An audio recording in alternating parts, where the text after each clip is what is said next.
11월 첫째 주일 하나님께서 우리에게 주시는 말씀 신명기 6장 1절부터 5절까지 말씀입니다. 신명기 6장 1절에서부터 5절까지 말씀입니다. 그래서 270면 신명기 6장 1절로 5절까지 말씀입니다. 이 계시 말씀을 봉독할 때 모두 하나님의 음성을 들을 수 있길 바랍니다. 이는 곧 너희의 하나님 여호와께서 너희에게 가르치라고 명하신 명령과 규례와 법도라. 너희가 건너가서 차지할 땅에서 행할 것이니 곧 너와 내 아들과 내 손자들이 평생에 내 하나님 여호와를 경외하며 내가 너에게 명한 그 모든 규례와 명령을 지키게 하기 위한 것이며 또 내 나를 장구하게 하기 위한 것이라.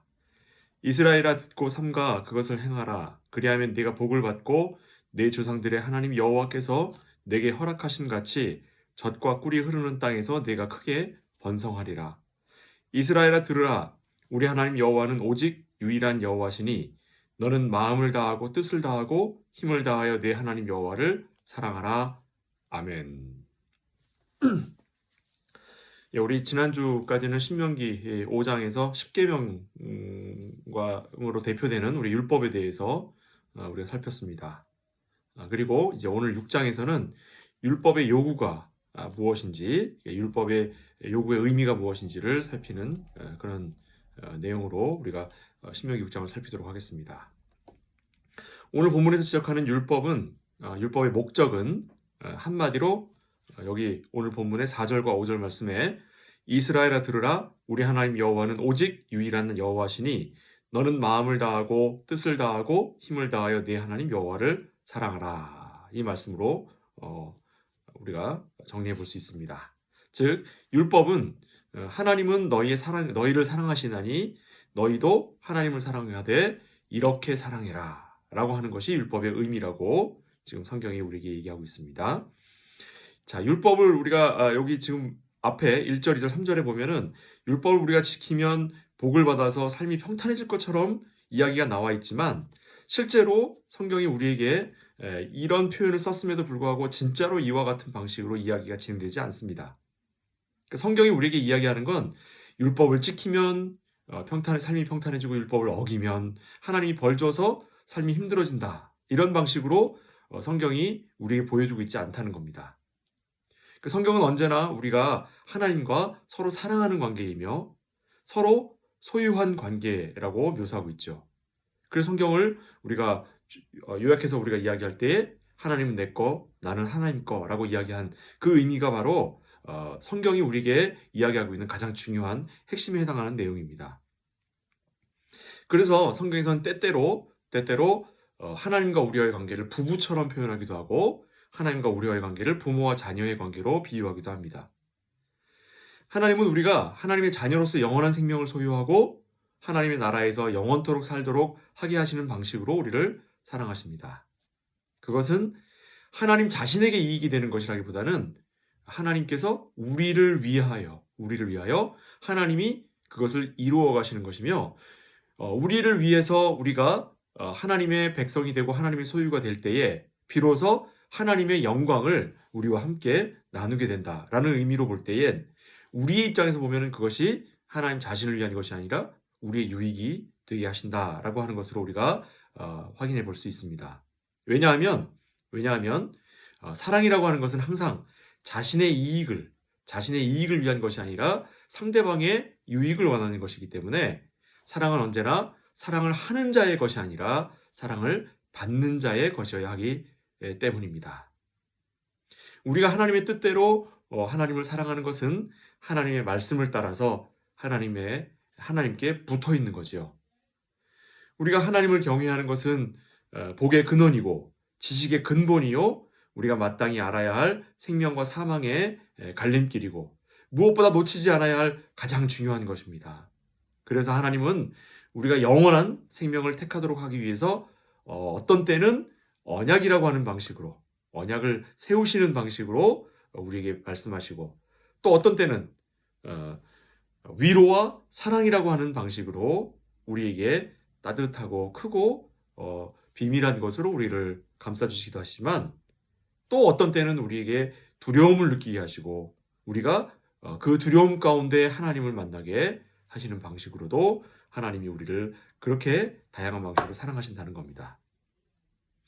하나님께서 말씀하실 때에 우리의 두려움을 이끌어내시는 것은, 그래서 하나님은 우리를 억압하거나 우리에게 무서운 존재이시기 때문이 아니라, 하나님께서 우리로 하여금 하나님의 말씀 안에 거하면서 영원토록 복을 누리게 하기 위해 하나님께서 우리에게 주시는 귀한 은혜인 것을 우리가 지난주 5장의 마지막 부분에서 이미 확인해 보았죠. 오늘 본문으로 와서 6장은 본질적으로 마음을 다하고 성품을 다하고 하나님을 사랑하는, 바로 그것이 우리에게 있어서 율법을 지키고 그 언약 백성으로서 하나님의 자녀가 된 자들이 마땅히 지켜야 할 바다라고 하는 것으로, 이것을 하지 못했을 때 너희는 죽고 너희는 벌을 받을 것이다 라는 의미가 아니라, 사실은 그것이야말로 너희의 본분이다, 너희가 마땅히 그와 같이 살아가는 것이 당연하다, 이런 성격의 내용입니다. 이런 방식은 구약에서만 나오는 것이 아니라 신약 성경에서도 나옵니다. 신약에서는 이 율법의 본질에 대해서 예수님께서 직접 말씀하시는 내용이 있죠. 마태복음 22장, 제가 찾도록 하겠습니다. 마태복음 22장 36절에서 40절입니다. 신약 성경 마태복음 22장 36절에서 40절까지 말씀. 제가 가진 성경 38면입니다. 마태복음 22장 36절부터 40절까지 말씀 제가 읽겠습니다. 선생님, 율법 중에서 어느 계명이 크니까? 예수께서 이르시되 내 마음을 다하고 목숨을 다하고 뜻을 다하여 너희 하나님을 사랑하라 하셨으니 이것이 크고 첫째 되는 계명이요 둘째도 그와 같으니 내 이웃을 내 몸같이 사랑하라 하셨으니 이 두 계명이 온 율법과 선지자의 강령이니라. 자, 보시면 율법을 두 가지로 정리했죠. 율법은 마음과 뜻과 생명을 다하여 하나님을 사랑하는 것과, 그 다음에 내 이웃을 내 자신 같이 사랑하다 하라, 이렇게 돼 있죠. 하나님을 사랑하고 이웃을 사랑하는 것, 이 두 가지를 강조하고 있습니다. 그렇다면 사랑이라고 하는 것과 율법이라고 하는 것이 같이 나오고 있습니다. 그렇죠? 율법 중에 가장 큰 율법이 뭐냐? 사랑하는 겁니다. 사랑하는 것. 기독교를 정의하는 단어들이 많이 있죠. 구원이 있고, 또 위로가 있고, 생명이 있고, 믿음이 있고, 열심이 있습니다. 또 그 이외에 생각나는 단어들이 있지요. 그러나 기독교를 가장 분명하게 보여주는 대표적인 단어는 사랑입니다. 사랑. 사랑에 대해서 잠깐 생각해 보자면, 우리 젊은 연인들의 사랑을 보면 참 크고 비밀합니다. 얼마나 많은 예술 작품들이 이 사랑을 노래하고 있습니까? 또 얼마나 많은 철학 작품들이 이 사랑을 규정하려고 애를 쓰고 있습니까? 그럼에도 불구하고 오늘의 사랑은 어제의 그것으로는 규정이 되지 않는 전혀 새로운 것으로 우리 앞에 다가온다는 겁니다. 그 사랑만큼 우리가 인류가 늘 관심 가져하고 그것에 대하여 궁금해하기도 하며 그것이 어떠한 것인지 정의를 내리려고 하지만, 그것이 내 것이 되지 않고 또 새로운 시대의 새로운 것들로 우리 앞에 나서는 것은 뭐냐면, 이 사랑이라는 거 하는 이 단 하나의 개념조차도 우리가 정확하게 정의를 내릴 수 없을 만큼 크고 오묘하고 신비롭기 때문입니다. 그래서 이 사랑 앞에서 미치지 않는 사람이 없고, 그 앞에, 이 사랑 앞에서 간절하지 않은 사람이 없게 마련인 거죠. 왜냐하면 그것이 우리 모두를 덮고도 남기 때문입니다. 자, 부모의 사랑은 어떻습니까? 자녀를 위해서, 자기가 육체적으로 낳은 자녀일 뿐이지만 그 자녀를 위해서 부모는 자기가 가진 모든 것을 내어놓는 정도가 아니라, 내가 내 인생을 보고 달려온 나조차도 이 자녀에게 더 좋은 것을 주려고 애를 쓰는 것이 이게 부모와 자녀와의 사랑입니다. 만일에 자녀가 떼를 쓰면서 자기가 원하는 것을 들어주지 않는다고 부모에게 대들면서 방문 걸어 잠그고 밥 안 먹겠다고 그렇게 하면 누구 손이죠? 그건 문 닫고 들어간 그 녀석의 손인데, 지 욕심 때문에 이 문제를 만들어냈기 때문에 지가 책임져야 할 문제인데, 부모는 혹여라도 한 끼라도 굶을까 봐, 배고프면 힘들까 봐 안절부절 못하고 방문 앞에다가 밥을 갖다 놓고 문 두들기고 밥 먹어라. 네가 엄마 아빠 부딪히기 싫으면 밥은 차려놨으니까 엄마 아빠 나가 있을 테니까 네가 마음대로 해도 된다라고 하는 식으로라도 이 자녀를 위해서 부모는 안절부절 못합니다. 도대체 왜 도대체 사랑이 뭐길래 사랑을 하는 쪽이 항상 손해를 보고 그 손해를 감당하는데 내가 아까워하지 않습니까? 왜? 기꺼이 손해를 봅니까? 왜? 또 사랑을 하면 왜 아프고 고통스럽습니까? 사랑을 하는 사람이 그렇게 좋은 것이라면 사랑이 왜 사랑을 하는 사람일수록 더 상처를 받습니까? 그래서 사랑이라고 하는 것은 무서운 면이 있죠. 성경이 우리에게 주 너의 하나님을 사랑하라 하는 것과 하나님을 두려움으로 섬기라는 말은 사실 같은 성격의 것입니다. 아까 이야기한 사랑이 가지고 있는 그 두려운 성격을 바로 하나님을 사랑하고 하나님을 두려워한다라는 말에 함께 담고 있다는 말입니다.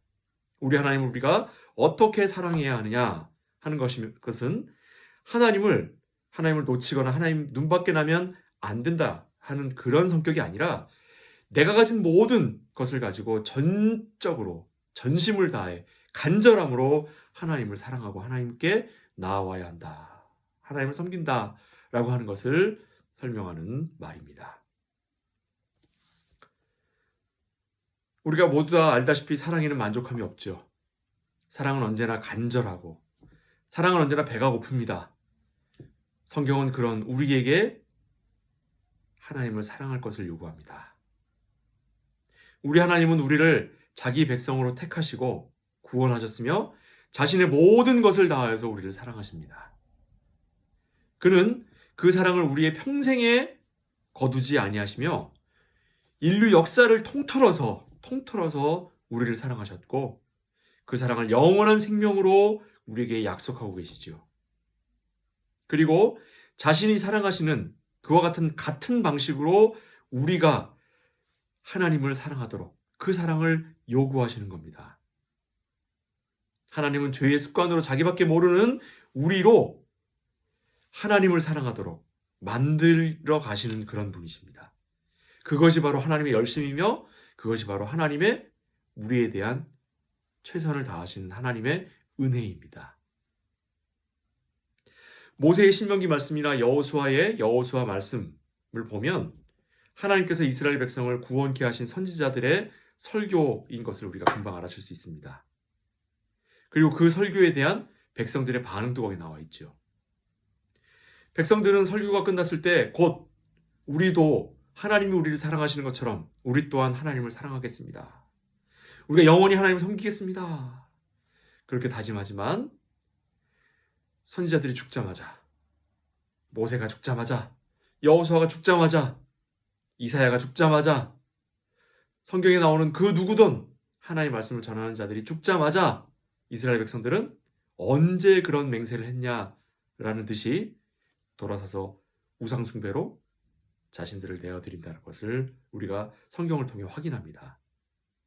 그럼 도대체 그 우상숭배라고 하는 것이 과연 뭐길래 이렇게 사람들은 자신들에게 말씀하시는 하나님의 그 놀라우신 능력과 그 말씀을 전달하는 선지자들의 그 목청껏 외치는 그 음성 앞에서는 순종하는 듯하지만 돌아서서는 왜 우상숭배로 돌아서는가 하는 걸 한번 볼게요.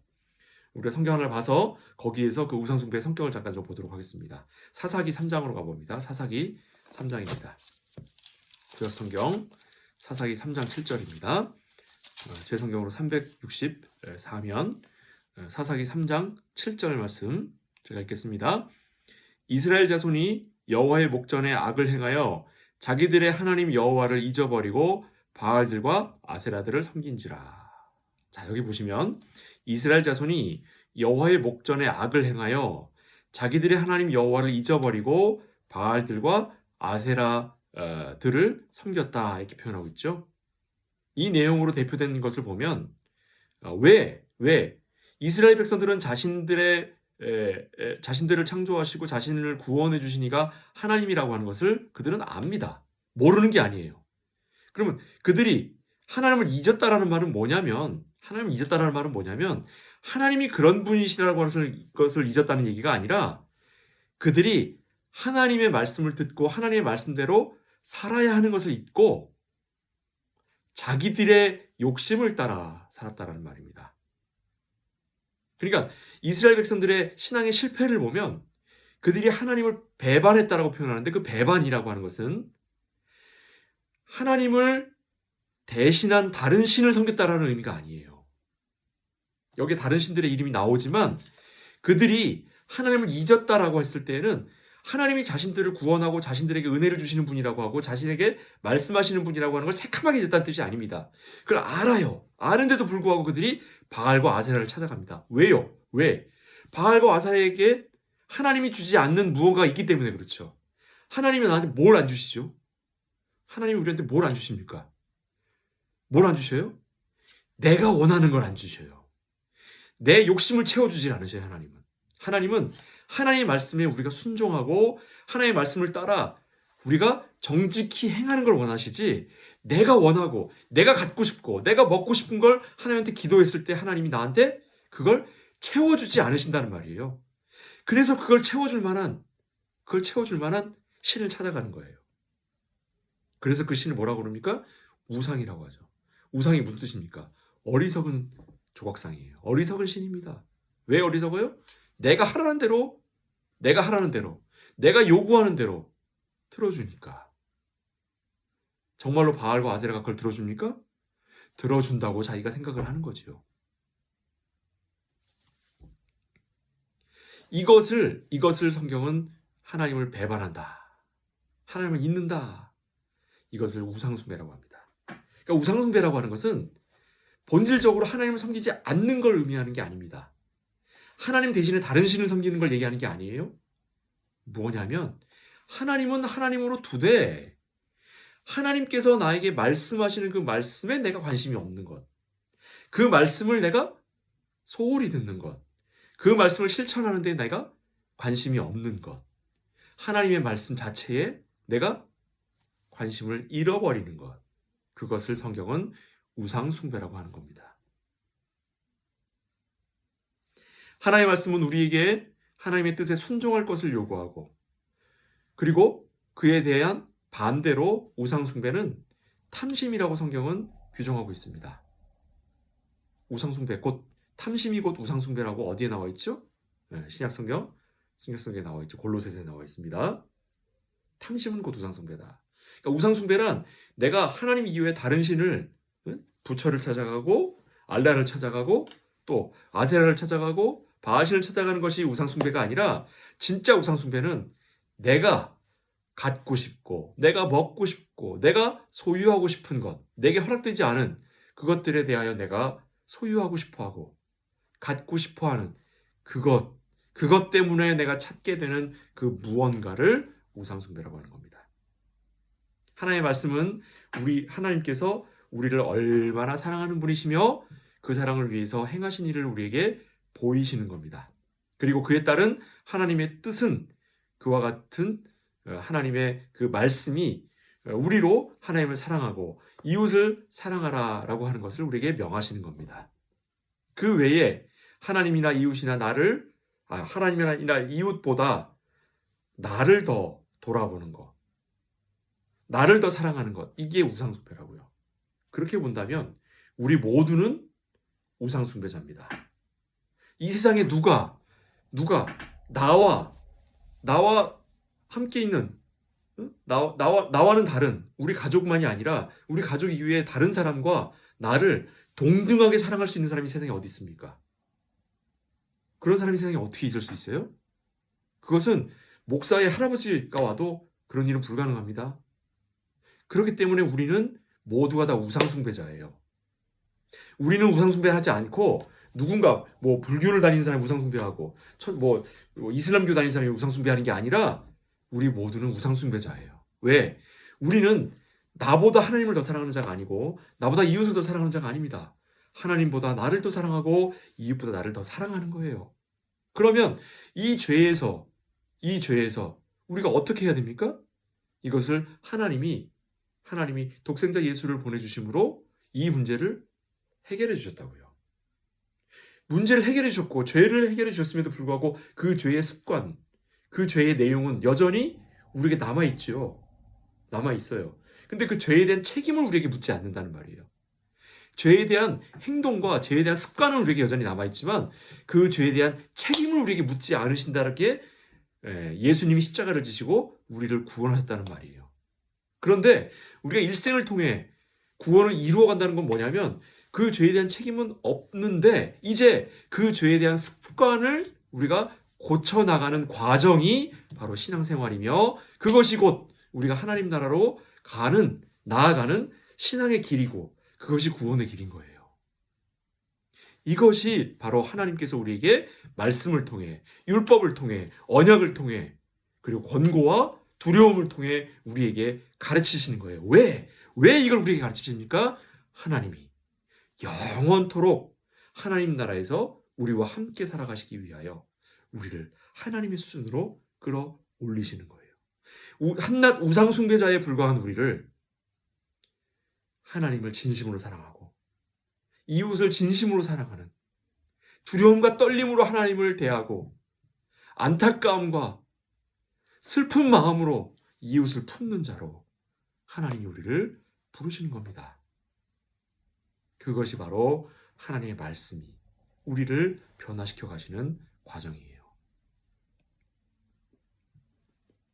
우리는 본능 때문에 우리 스스로를 욕심과 죄에서 구원하지 못합니다.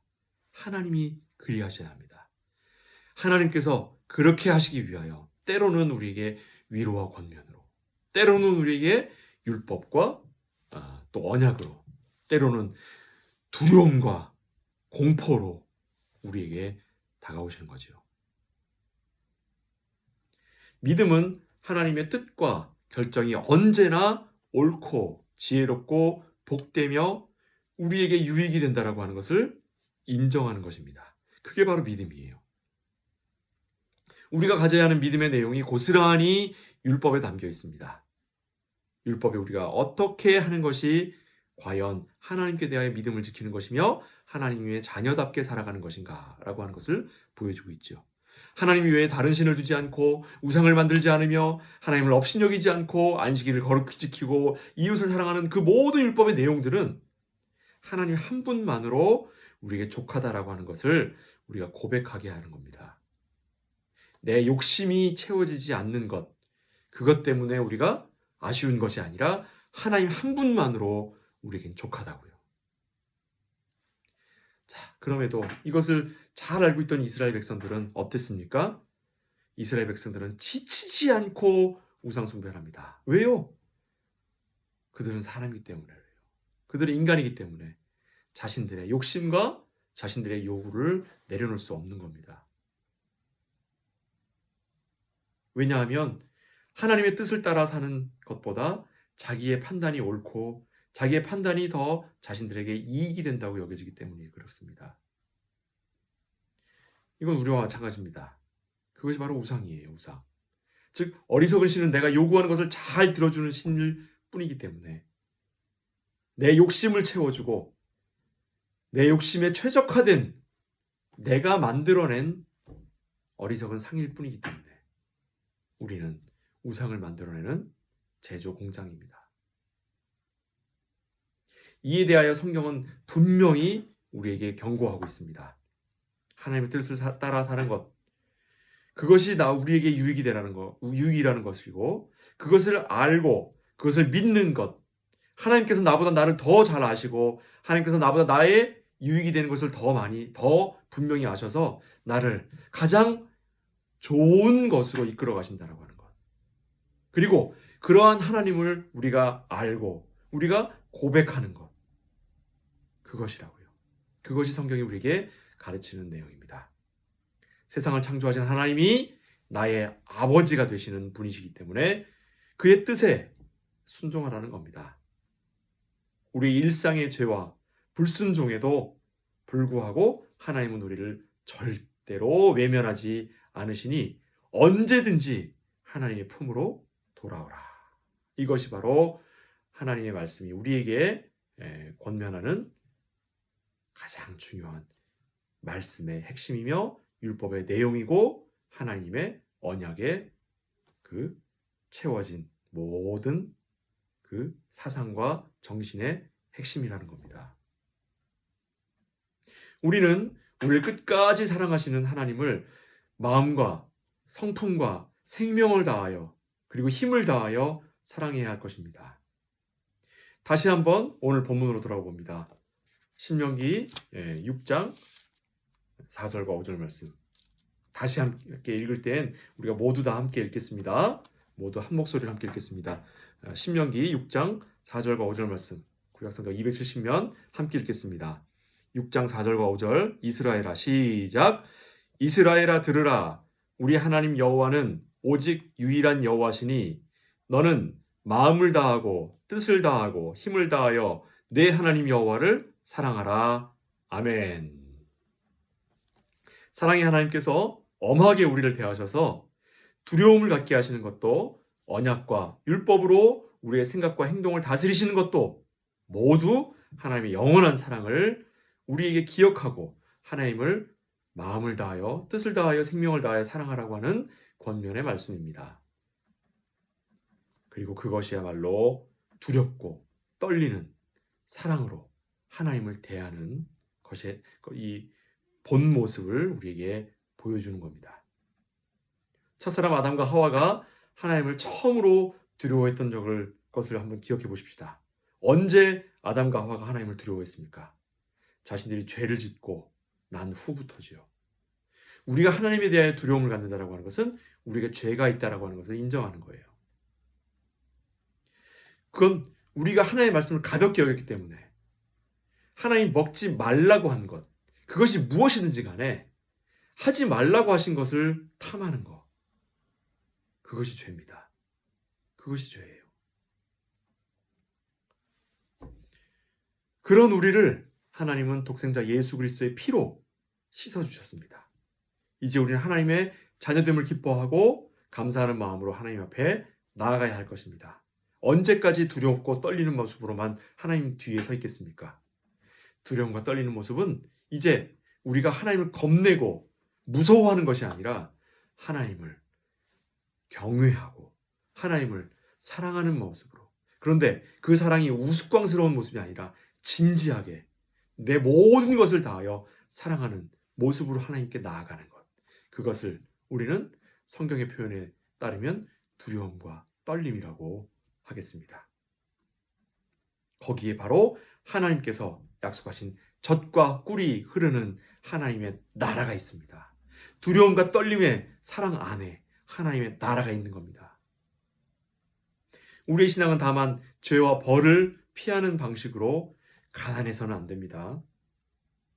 해도 되거나 하면 안 되는 그런 것들에 벌벌 떠는 초라한 모습이어서는 더더군다나 안 되겠습니다. 술 마셔도 돼요? 담배 펴도 돼요? 기도하는데 딴 생각해도 돼요? 그런 초라한 모습으로 하나님 앞에 설 것이 아닙니다. 이젠 하나님의 공의로우심 앞에 두려움과 떨림으로 선다는 것, 그것은 전혀 겁먹고 벌벌 떠는 것으로 가는 것이 아니라 내가 어떻게 하면 하나님 말씀 가운데 하나님의 말씀으로 충만하게 채워갈 것인가, 하나님을 내가 얼마나 최선을 다하여 하나님께서 뜻하시는 바대로 사랑하며 살아갈 것인가, 하나님의 뜻에 합한 사람으로 살아갈 것인가, 하나님의 마음에 흡족한 자로 살아갈 것인가 하는 것에 우리의 마음과 뜻을 다하는 바로 그와 같은 신앙으로 나아가야 할 것입니다. 그것이 바로 풍성한 신앙이며 그것이야말로 진정한 사랑이라고 성경이 우리에게 가르치고 있습니다. 사랑하면 사랑하는 이의 마음을 돌아보듯이 우리 또한 그러한 두려움과 떨림으로 하나님의 마음을 헤아리는 참된 성도가 되기로 하십시다. 이와 같은 사랑 가운데서 우리가 충만한 은혜를 받아 누리는 저와 여러분 되시기를 주님의 이름으로 축원을 드립니다. 기도하겠습니다. 사랑하는 아버지 하나님, 우리가 참으로 하나님 앞에 우리의 욕심과 우리의 요구를 찾아 헤매는 자처럼 죄의 모습으로 섰기에 하나님을 무서워하고 하나님을 두려워한 것은 아니었습니까? 그러나 이제 어떻게 하면 하나님의 마음에 합한 자가 되며 어떻게 하면 하나님의 말씀 가운데 충만한 자가 될 것인지를 진지하게 고민하는 두려움과 떨림 가운데로 우리를 내어놓는 자들 되게 하여 주옵소서. 우리 민해 한독교회 성도를 기억하시고 우리 교회가 또 우리 성도들 모두가 그리고 그 가정 하나하나가 참으로 하나님의 두렵고 떨림, 사랑 가운데 충만한 자들로 채워지도록 허락하여 주옵소서. 예수 그리스도의 이름으로 축복하며 기도하옵나이다. 아멘.